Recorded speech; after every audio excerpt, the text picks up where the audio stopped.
Hey everyone, I'm Joshua Orro, the Mustang Prince, and welcome to Mustang Prince Oral Reports. You know, while it was a nice experience performing in High School Musical with my friends at Musical Theater Village, I'm feeling very disappointed that I may not be able to perform with them in their next show due to my European vacation next week. By the way, their next show is going to be a musical take on Roald Dahl's James and the Giant Peach. Speaking of which, it's been a really long time since I've talked about him on my blog show. I mean, the last few films I blogged based on his stories were Charlie and the Chocolate Factory, Matilda, and the BFG. And not to mention the fact that it's been years since I read James and the Giant Peach during my elementary years, as well as seeing a school play version of it at La Madera. However, for my blog today, I'll be looking at a stop-motion musical movie from my childhood based on this classic children's novel, and the man responsible will be none other than Henry Selick. Released in the United States on April 12th and in the United Kingdom on August 2nd, 1996, the movie is James and the Giant Peach.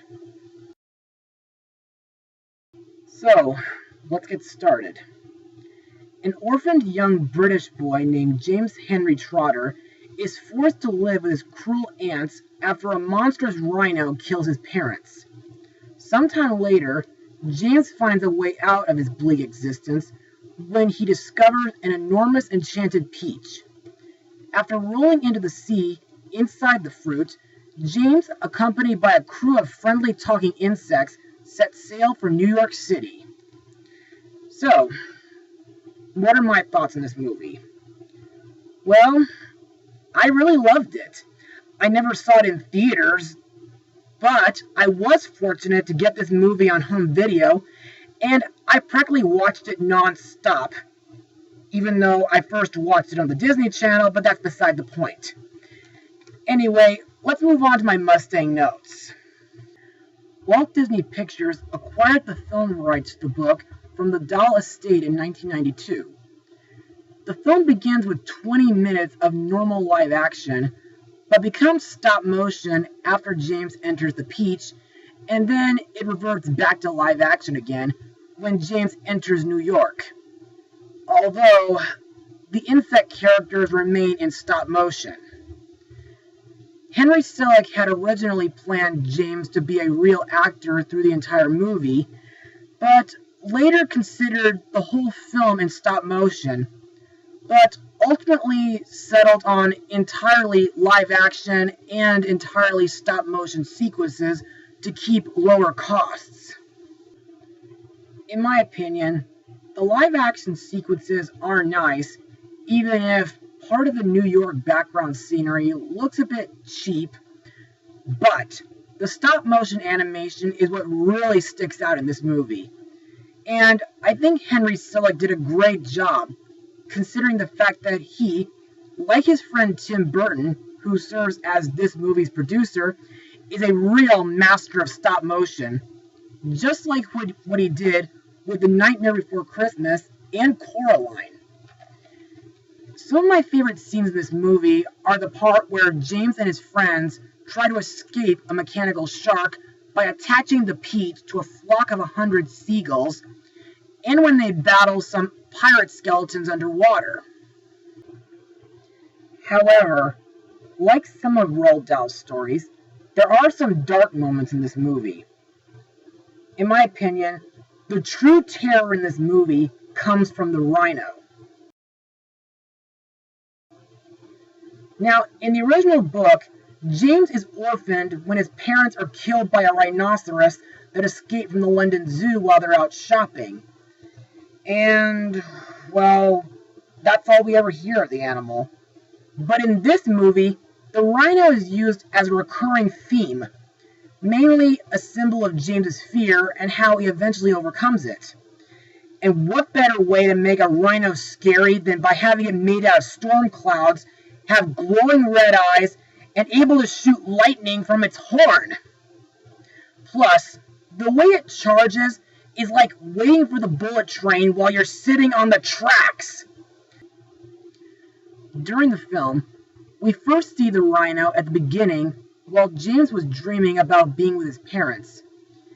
Its second appearance is when James has a nightmare where he's a cutout animated caterpillar being chased by a cloud of insect killer sprayed by his horrible ants.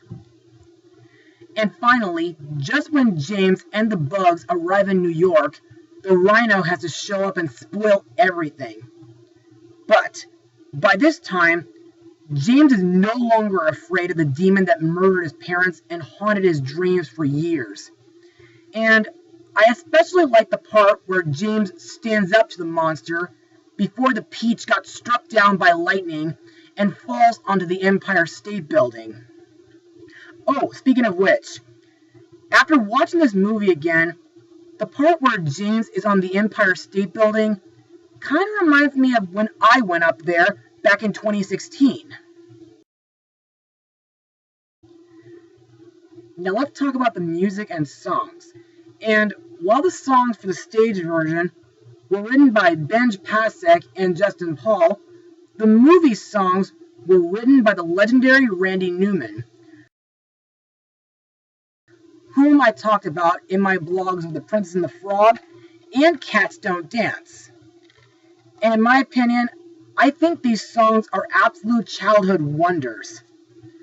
The first song in the movie is called My Name is James, sung by James himself, while he introduces himself to Miss Spider as a normal-sized silent spider, and befriends her. Fun fact, James' actor Paul Terry was bitten by the spider during the shooting of the spider scene. Ouch. Anyway, in my opinion, this song is very emotional, and I like the part where James dreams of going to New York City while drawing a picture of him there on a newspaper and turning it into a paper lantern. Next is That's the Life for Me, sung by James's new friends about how they want to live their lives. And it is later reprised by all the gang, including James. In my eyes, this song has a great beat, and it does have some amazing lighting effects, despite the fact that the ending is interrupted by Spiker and Sponge looking for their nephew. But at least the reprise makes up for it.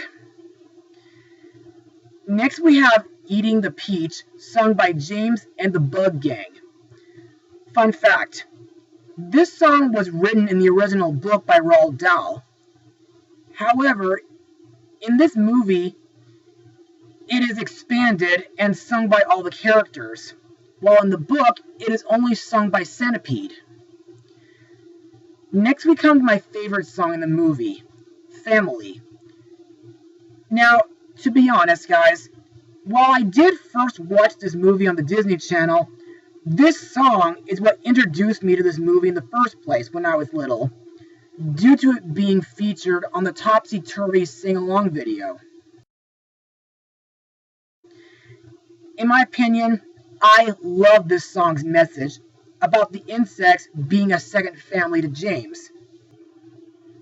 Kind of makes me think of the guys at Musical Theater Village being a second family to me.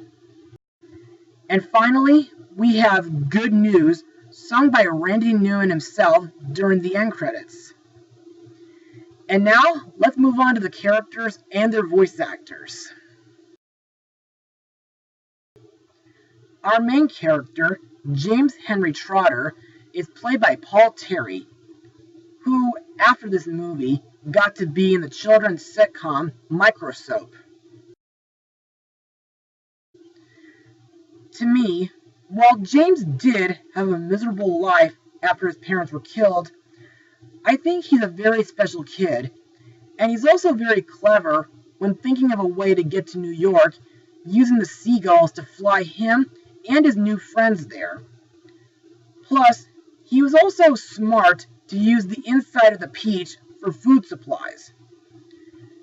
Also, I think James was very brave while standing up to the rhino and to his horrible aunts. Speaking of which, next we have James's evil aunts, Spiker and Sponge, played by Joanna Lumley and Miriam Margolis. To me, they are really abusive and horrendous. Plus, like my friend Adam Cook told me, they are way worse than Harry Potter's aunt and uncle. I really hate how they treat James by forcing him to do a handful of terrible chores, as well as tearing apart his travel book, even though it's magically restored later. Plus, they've been beating James at times, as well as calling him a liar and a nothing. Also, I just can't believe they managed to drive through the Atlantic Ocean to New York in a beat-up old car. But I'm glad that they got their comeuppance when James and the bugs wrapped them up in Miss Spider's web strings. Also, as a side note, I'd take Scootaloo's aunts over these two hags any day. Played by Pete Postlethwaite. Next we come to the Old Magic Man, played by Pete Postlethwaite, who during the same year got to be in Romeo and Juliet, and he got to be in Jurassic Park 2, The Lost World, and the Clash of the Titans remake. This guy serves as the movie's narrator, and in my opinion, this character is very mysterious and eccentric. Anyway, when James first meets him, he gives him a bag of magic green crocodile tongues in order to make his life better. However, he does warn James to not lose them, or else they'll work their magic on whoever or whatever they meet first, which kind of explains how the peach grew so huge. Later on, after James is rescued from the Empire State Building, the Old Magic Man appears among the crowd of people, declaring to let James speak. Now let's move on to James's insect friends, starting with Mr. Grasshopper, voiced by Simon Callow, who got to be in the 2004 Phantom of the Opera movie, and The Man Who Invented Christmas. In my eyes, I think Mr. Grasshopper makes a wonderful grandfather figure for James, and I like his highly sophisticated gentleman personality. Also, I think he's very skilled in playing the violin. Speaking of which, at the end of the movie, Mr. Grasshopper becomes a professional violinist, playing in concerts all around New York. Next we come to my favorite character in the movie, Mr. Centipede, voiced by Richard Dreyfuss, who got to be in American Graffiti, Jaws, and Rudolph the Red-Nosed Reindeer and the Island of Misfit Toys. In my opinion, Centipede can be a real prankster, despite the fact that he can be very loud, rude, and a common annoyance among his insect comrades, especially Mr. Grasshopper, though he does get a love interest in the form of Miss Spider. Plus, even though he was a bit of a liar, saying that he's traveled all over the world, I thought it was pretty brave but stupid of Centipede to jump into a frozen lake in order to find a compass. And I think it's also very strange that Centipede would want to run for New York's mayor at the end of the movie. Next we have Miss Spider, voiced by Susan Sarandon,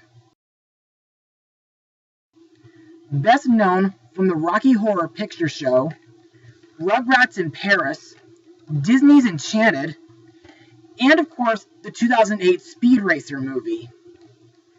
Miss Spider is the first insect character whom James meets in the movie.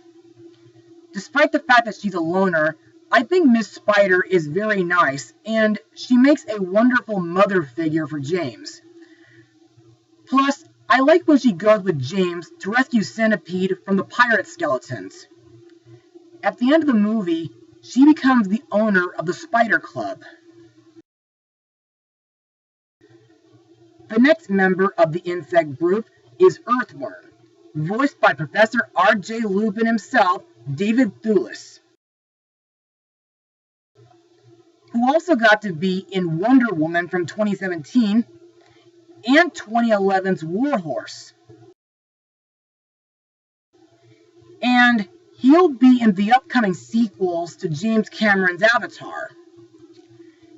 In my eyes, Earthworm is usually pessimistic about everything, and he's shown to hate being used as bait in order to attract some seagulls, which aided the gang in flying the Peach out of danger when they were attacked by a mechanical shark.